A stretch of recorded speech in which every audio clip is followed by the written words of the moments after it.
It is more efficient by far than keeping women in ghettos, camps, or even sheds at the bottom of the garden. Any woman who takes part in a heterosexual couple helps to shore up male supremacy by making its foundations stronger. In 1979, revolutionary feminists in Leeds wrote a manifesto, arguing that women would only be free if they stopped having sex with men. Giving up fucking for a feminist is about taking up politics seriously. Women who are socialists are prepared to give up many things which they might enjoy because they see how these things tie into and support the whole system of economic class oppression which they are fighting. They will resist buying Cape apples because the profits go to South Africa. Obviously, it's more difficult for some feminists to give up penetration, which is so fundamental to the system of oppression which we are fighting. The revolutionary feminists advocated what they called political lesbianism. This meant becoming a lesbian for political reasons, whether you fancied women or not. We're heterosexual women who were on our side. But what I could never understand, and I did resent, was them going home to men at night. It just seemed such a contradiction. And often I would get very angry when I would challenge them about this, and they would say, well, that's just the way I am, I just don't fancy women, having no understanding at all of the fact that sexuality is a social construct and that we all make choices depending on the way that we want to live in the world we want to see. Strong, strong, strong, like an Amazon. I wanna run in the Boston Marathon. I wanna go, like Alison Rock. The politics of revolutionary feminism were disseminated around the country and permeated the women's movement. The extremism of the revolutionary position was a challenge to many women. Being a lesbian is not compulsory. You can't say to a woman who's sort of happily married and bringing up children, whether you now politically have to leave your husband and children or whatever, to, you know, there's a nonsense of that. It's not something that you can ask or demand, that everybody does. Was there a contradiction or an issue for you that you would go to an all-women's group, a feminist group, and then go home and sleep with the enemy? A contradiction? No, there wasn't. I was quite clear that I felt okay about that. I really thought about it a lot, gave it a lot of thought, and I thought, no, this is what I've chosen. I've got every right to choose this. I'm quite clear about why I have and why I'm staying with this. And if other women don't like that, then I can't help that. So no, it didn't cause. I gave it a lot of thought and a lot of time, but it didn't cause me that much difficulty in the end. Could you tell me what the word lesbian means to you? Well, it means two women making love to each other.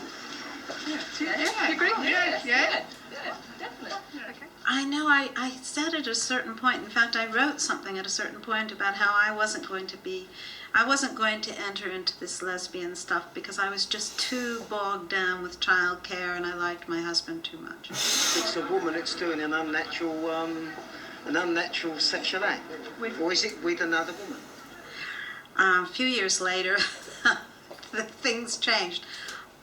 I certainly have been introduced, I guess, to the idea of lesbianism, to the possibility of it through being in the women's liberation movement.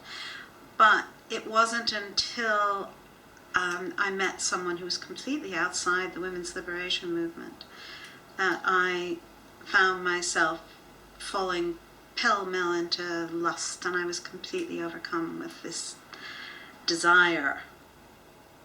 I was involved in a blind women's tape magazine, and as a result of reading articles about lesbians which weren't about pipe smoking, you know, sort of besooted kind of butch people of indeterminate gender like Radcliffe Hall, but were actually ordinary women like me, I began to realise that the feelings I had for women, and one woman in particular, weren't an aberration or a crush, but were actually about being a lesbian, and that was very important to me. So being a feminist brought me to lesbianism as well. If it hadn't been for feminism, I'd be married and sleeping with the woman next door or something. I very much doubt that I would have had the energy or the creativity to live a lesbian lifestyle. Oh, God. Immediate response. Well, a female homosexual. I mean, it's what would that entail? Well, nothing much. I mean, it's just the sign of the times, isn't it? It doesn't mean anything to me. My main experience of it was that it was a bit of a pain because there were all these women who suddenly wanted to be lesbians. They didn't actually terribly want to sleep with women, but they sort of felt they ought to pay their dues. And I don't know what it was about me, but for some reason I was the next best thing to a straight man to be tried out on. And I do actually remember one night a perfectly nice woman with whom I'd had nothing but friendly relations, deciding that this was it, she was going to become a proper feminist and go to bed with me. And I remember her stroking my breast and saying, "Oh, it doesn't feel strange at all." And I thought, well, this bloody does to me. I fell in love with a woman, and suddenly a huge crisis for me, because I'd been, for all intents and purposes, heterosexual. Anything other than heterosexuality had not occurred to me. Changed my life in an absolutely radical and revolutionary way, and it was wonderful. Quite traumatic, and I have to say that it wasn't desperately easy for my husband at the time either.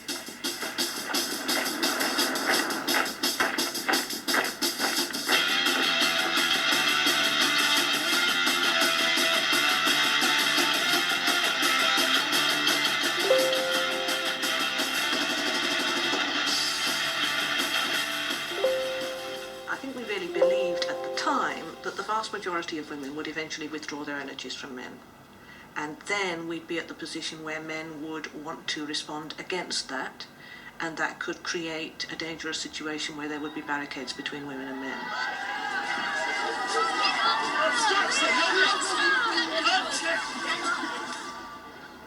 When men became really angry and realised what was happening, we thought that they might be violent to us and that we would need to defend ourselves. We did have discussions about what to do in those situations. I don't think any of us really thought guns were the answer. I really can't remember thinking that. When we went on marches and things, we used to take things like those little sort of plastic lemons with a cap on it. And if men were going to be violent to us, we thought we would squirt them. We had sort of self-defence devices, but not actual weapons. It would be the combined ranks of the army and the police force versus the squeezy lemon. That's right. Pending the armed struggle, the revolutionaries, along with all good feminists, challenged received notions about how women should look. They wanted to be free from the oppression of making themselves sexually attractive to men. We rejected makeup, we rejected hair colouring, we rejected the kind of clothing that would make us look as if we were sexual objects, and we wore clothes that were more practical than feminine. I guess we epitomised the sensible footwear brigade wing of the feminist movement. We felt that high heels were unnecessary.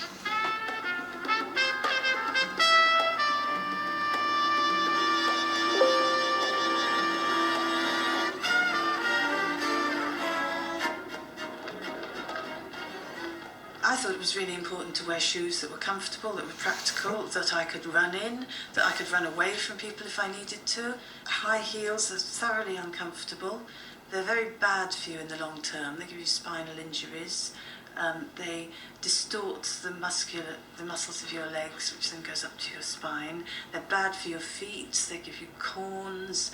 There is nothing good about wearing high-heeled shoes. If they were so great, men would wear them.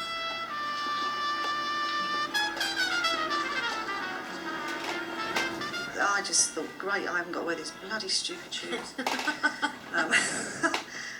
That was a real liberation for me, sensible shoes. And it was just to be able to move properly.